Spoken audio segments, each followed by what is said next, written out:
محترم دین بھائیوں اور بہنوں اور عزیز طالبات، اس سے پہلے درس میں صوفیاء کرام کا تذکرہ ہو رہا تھا، پھر بریلویہ کا تذکرہ ہوا، ان کے نظریات اور ان کے عقائد کیا ہیں،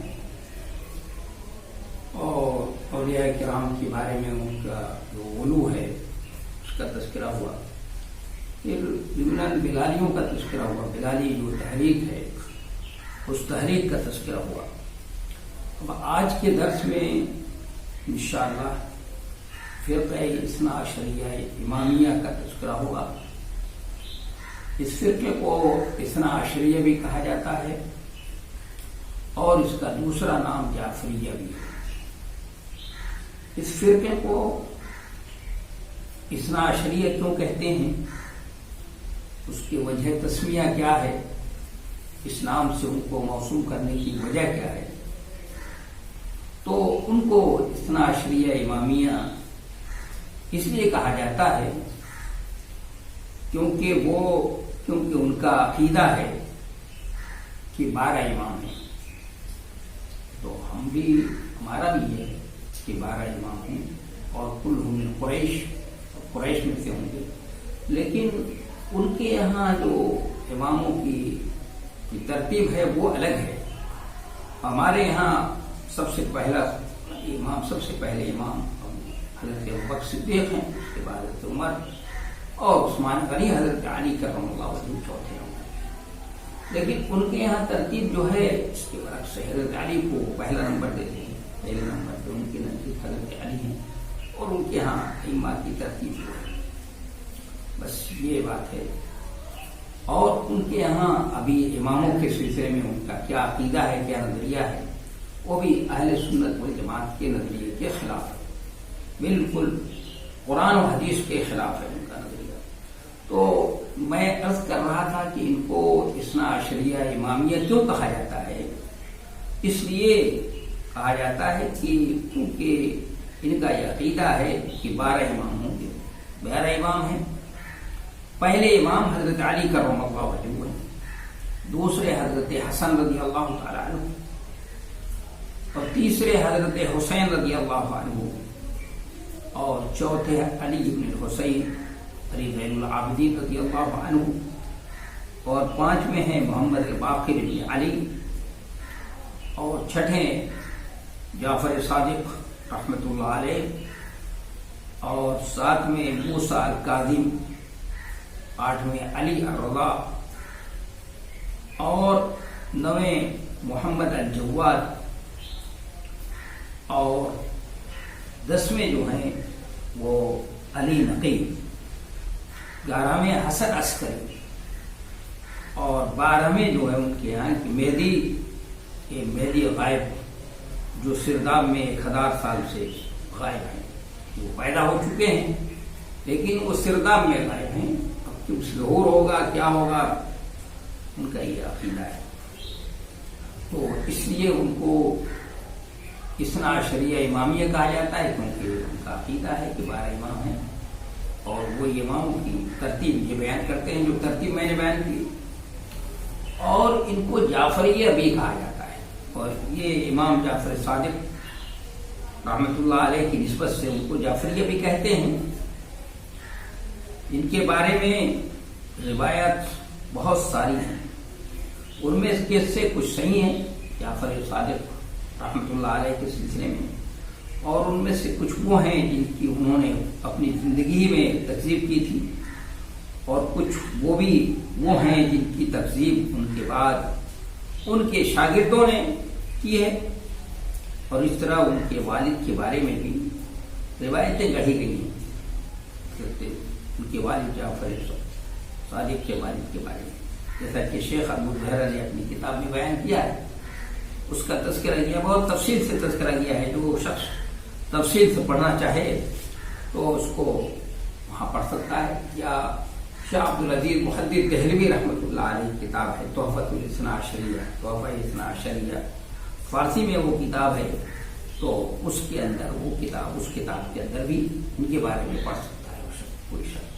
پڑھنا چاہے تفصیل سے تو اس کتاب کو مطالعہ کرے۔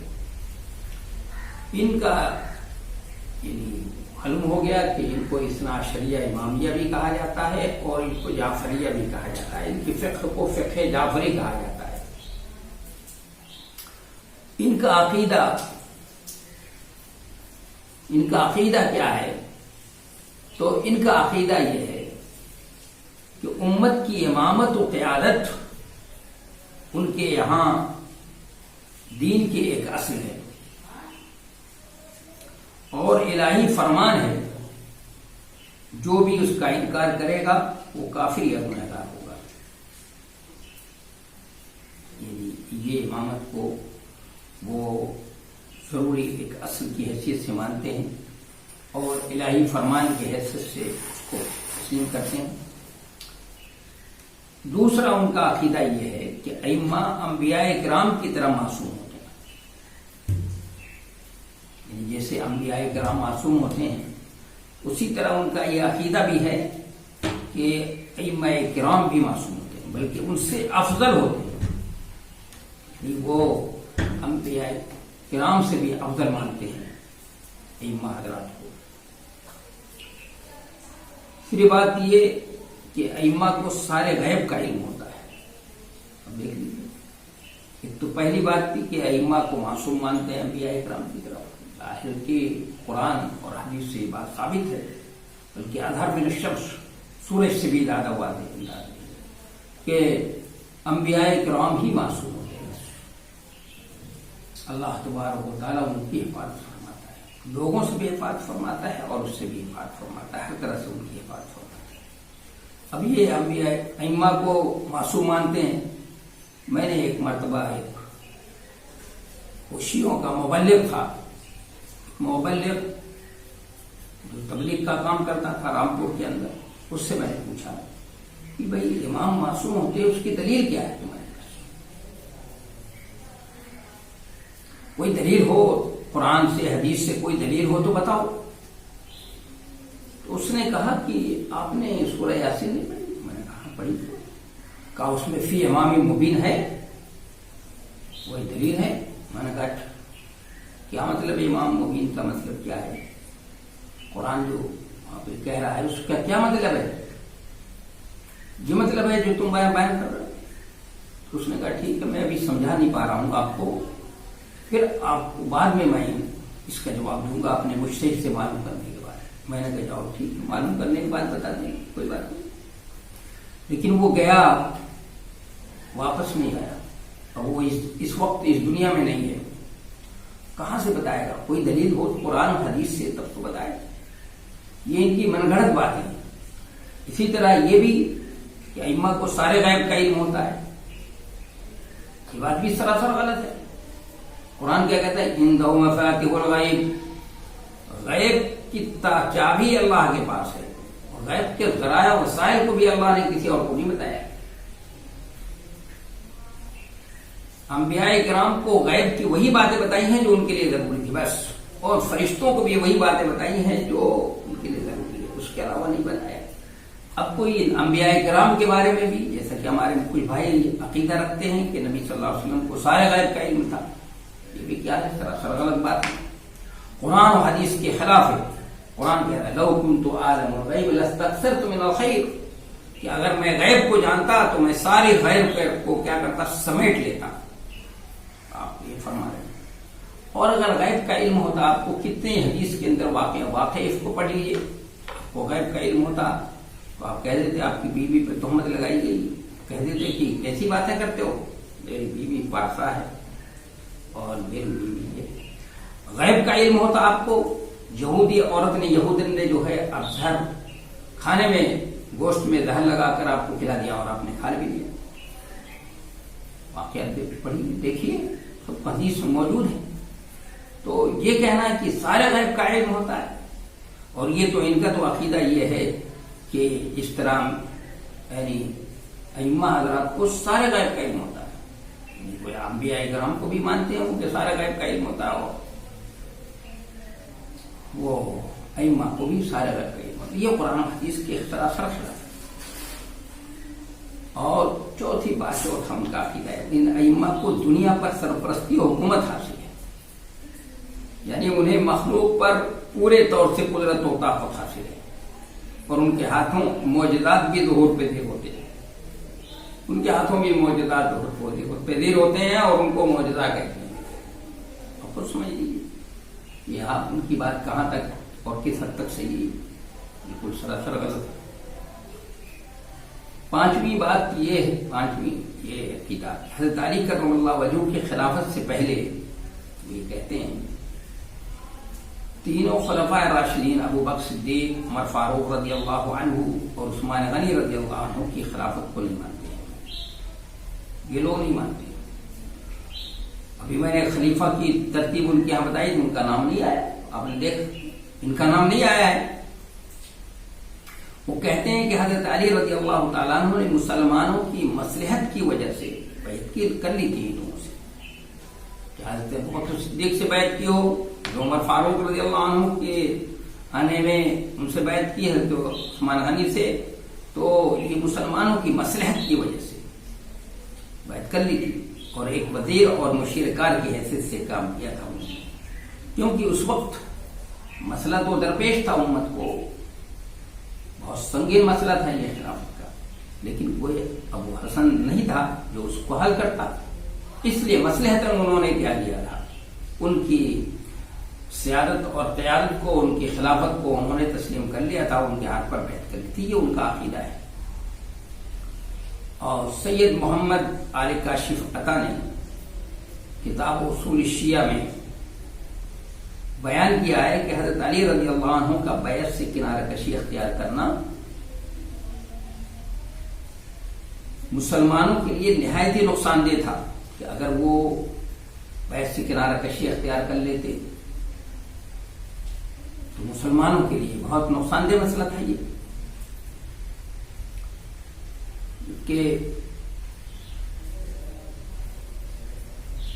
ان سے دو پیشروؤں نے مسلمانوں پر خلافت کی، تین جو پیشرو تھے انہوں نے خلافت کی تھی، لیکن یہ اگر وہ کنارہ کشی اختیار کر لیتے تو مسلمانوں کے لیے بڑی اس کی بات تھی، نقصان دہ بات تھی، اس لیے انہوں نے ان لوگوں سے مصلحتاً وہ کر لی ہے، ان کی خلافت کو تسلیم کر لیا، ان کی تسلیم کر لیا اور اسلام کے مفاد میں کام کیا، اور انہوں نے امیر مومنین حضرت علی رضی اللہ عنہ کی رضا کے مطابق خلافت و حکومت کی ہے ان لوگوں نے، اس لیے ان سے مصلحتاً جو ہے انہوں نے ان سے بیعت کر لی تھی، تو انہوں نے اسلام کے مفاد کے لیے بیعت کر لی تھی ان لوگوں سے، جبکہ وہ اپنے منصب الہی یعنی حضرت علی کرم اللہ وجہہ، کیونکہ اللہ کی طرف سے منصب امامت پر فائز تھے، کہتے ہیں کہ جبکہ وہ اپنے منصب الہی امامت پر فائز تھے، اللہ کی طرف سے اس منصب پر فائز تھے، خواہ انہوں نے دوسرے کی حکومت مفاد عامہ کے پیش نظر قبول کر لی تھی، یعنی حضرت ابو بکر صدیق کے زمانے میں، حضرت عمر فاروق رضی اللہ عنہ کے زمانے میں، حضرت عثمان غنی رضی اللہ تعالیٰ عنہ کے زمانے میں، وہ کہ مفاد عامہ کے تحت انہوں نے ان کی خلافت کو، ان کی بیعت کو تسلیم، ان سے بیعت کر لی تھی، خلافت کو تسلیم کر لیا تھا، کہ یہ مفاد عامہ کے پیش نظر کیا تھا، اور وہ منصب الہی کے، یعنی چونکہ اللہ نے ان کو منصب قیادت اور امامت پر خود اللہ نے فائز کیا تھا، اس لیے وہ منصب امامت پر فائز تھے، لیکن امت کے مفاد کے لیے انہوں نے کر لیا تھا، اصل تو وہی تھے امام، وہی قائد تھے۔ یہ جو امامیہ فرقہ ہے، یہ جعفریہ کہہ لیجیے، ان کے ہاں عقل کی آزادی، یہ بھی ایک چیز ہے، ان کے ہاں عقل کی آزادی، ان کا نقطہ نظر یہ ہے کہ عقل افعال و اعمال جیسے برے، ان کا نقطہ نظر یہ ہے کہ عقل افعال و اعمال اچھے و برے ہونے کا حکم معلوم کرنے میں آزاد و خود مختار ہے، کہ کون سا عمل اچھا ہے کون سا برا ہے، اس کو معلوم کرنے میں عقل کو بالکل کہتے ہیں کہ وہ خود مختار ہے، آزاد ہے۔ ان لوگوں کا نظریہ، ان لوگوں کا نظریہ معتزلہ کے نظریے کی طرح ہے، معتزلہ ہیں، عقل کو معیار مانتے ہیں، اور وہ یہ بھی کہتے کہتے ہیں ان کا نظریہ بھی معتزلہ کے نظریے کی طرح ہے. اس لیے یہ لوگ کہتے ہیں کہ قرآن مخلوق ہے. معتزلہ بھی قرآن کو مخلوق مانتے ہیں اور یہ لوگ بھی قرآن کو مخلوق مانتے ہیں. وسیلہ یہ شیعہ امامیہ جو ہیں یا اثنا عشریہ کہہ لیجیے امامیہ، ان کے نزدیک مردوں کے وسیلے سے دعا کرنا اور ان کو مدد کے لیے پکارنا جائز و صحیح ہے. جیسے ہمارے بھائی بریلوی بھائی ہیں، ان کے یہاں مردوں کو پکارنا، مدد کے لیے پکارنا، ان کے وسیلے سے دعا کرنا ان کے یہاں جائز ہے. اسی طرح یہ امامیہ جعفریہ ہوں یا اثنا عشریہ امامیہ ہیں یا جعفریہ ہیں، یہ جن کو جعفریہ بھی کہا جاتا ہے، ان کا بھی عقیدہ یہ ہے کہ مردوں کے وسیلے سے دعا کرنا اور ان کو مدد کے لیے پکارنا جائز ہے، صحیح ہے.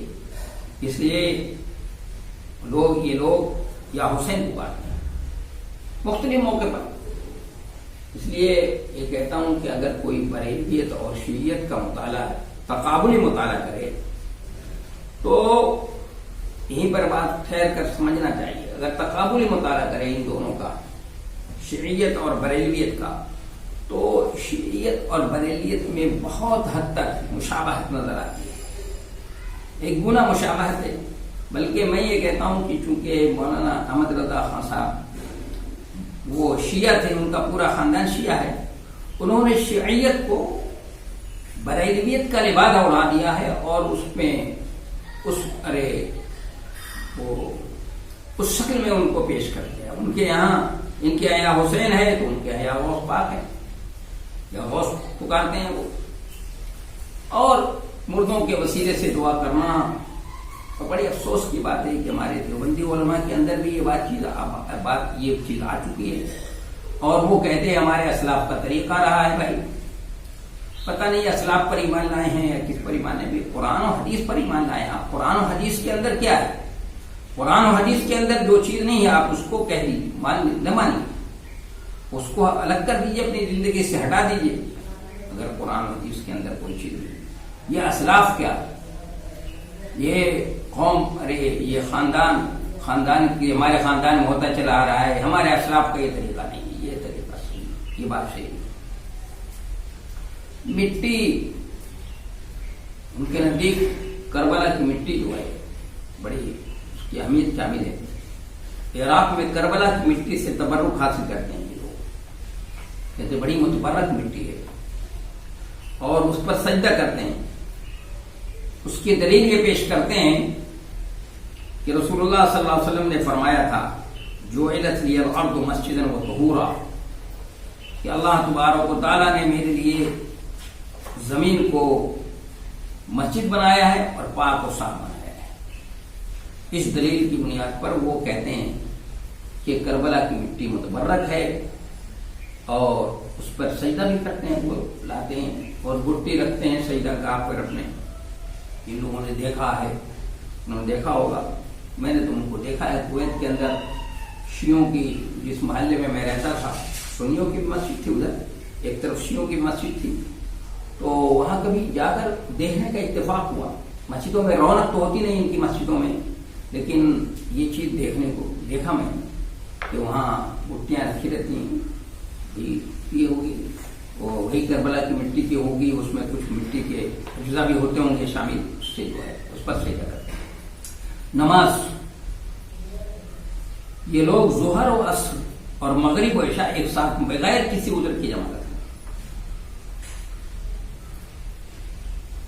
ان نمازوں کی پہلی دوسری رکعتوں میں، یعنی ظہر ہے، عصر ہے، مغرب عشاء ہے، پہلی دوسری رکعت میں چھوٹی چھوٹی صورتیں پڑھتے ہیں اور ثنا و دعا اور تشہد بلند آواز سے پڑھتے ہیں. ان میں سے جو بہت متشدد ہیں، یعنی شیعہ جو بہت غالی قسم کے ہیں، متشدد ہیں، وہ نبی صلی اللہ علیہ وسلم کی ازواج مطہرات اور آپ کے صحابہ اکرام کو گالیاں بھی دیتے ہیں اور یہ کہتے ہیں کہ سب کے سب کیا ہو گئے تھے، مرتد ہو گئے تھے نعوذ باللہ، سوائے سب. وضو کے اندر پیر دھلنے کے بجائے اس پر مسح کرتے ہیں. پیر کو نہیں دھلتے ہیں، یہ لوگ پیر میں مسح کرتے ہیں۔ اگر حضرت علی کرم اللہ وجہہ کو مانتے، کہتے ہیں ہم ان کو مانتے ہیں، تو مانتے تو پیر کو دھلتے، وہ بس پیر پہ مسح نہیں کرتے۔ اور قرآن کو صحابہ کرام نے جس طرح سمجھا تھا یہ کیا سمجھ سکتے ہیں؟ یہ سمجھتے ہیں ہم قرآن صحابہ کرام سے زیادہ سمجھ رہے ہیں۔ وَامْسَحُوا بِرُءُوسِكُمْ وَأَرْجُلَكُمْ یا ارجلکم پڑھیں جو بھی، یہ مطلب کیا ہے؟ عربی کا ذوق ہوتا تو سمجھ سکتے تھے کہ جب یعنی عربی زبان میں فعل کی نسبت سے معنی بہت بدلتا ہے، معنی بدل جاتا ہے۔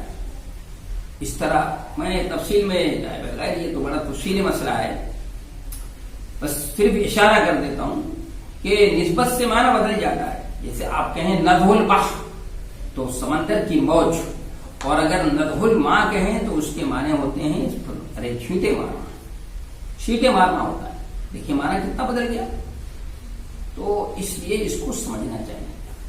اسی طرح یہاں پر بھی مسح کی نسبت جب راس کی طرف کی جائے گی تو اس کے معنی ہوتے ہیں امرار الید المبتلہ، کہ طرح ہاتھ کو پھیر دینا، اور اگر اس کی پیر کی طرف نسبت کی جائے گی تو اس کے معنی ہوں گے پیر کو دھلنا۔ اس لیے اس کو سمجھنا چاہیے، عربی کا ذوق ہوتا تو سمجھتے، اور پھر کوئی موقع ہوگا کسی موقع پر تو میں اس آیت کی تشریح جو ہے وہ کر دوں گا اسی وقت۔ تو اگر وہ حضرت علی کرم اللہ وجہہ کو مانتے، وہ ترمذی کی روایت ہے، باب کیف کان وضوء النبی صلی اللہ علیہ وسلم میں فرماتے ہیں حضرت علی، آؤ میں تم کو بتاتا ہوں کہ نبی صلی اللہ علیہ وسلم کیسے وضو فرمایا کرتے تھے۔ تو اس میں وضو کیا ہے انہوں نے، تو پیر کو دھلا ہے انہوں نے، تو پیر دھلتے یہ بھی، لیکن یہ تو حضرت علی کو کہتے ہیں کہ ہم مانتے ہیں، ان کی باتوں کو نہیں مانتے۔ اور اذان کے الفاظ میں اشہد ان علی ولی اللہ، اشہد ان علی وصی اللہ وغیرہ کا اضافہ کرتے ہیں۔ بس اسی پر بس کرتے ہیں، انشاءاللہ آئندہ درس میں بات ہوگی۔ وآخر دعوانا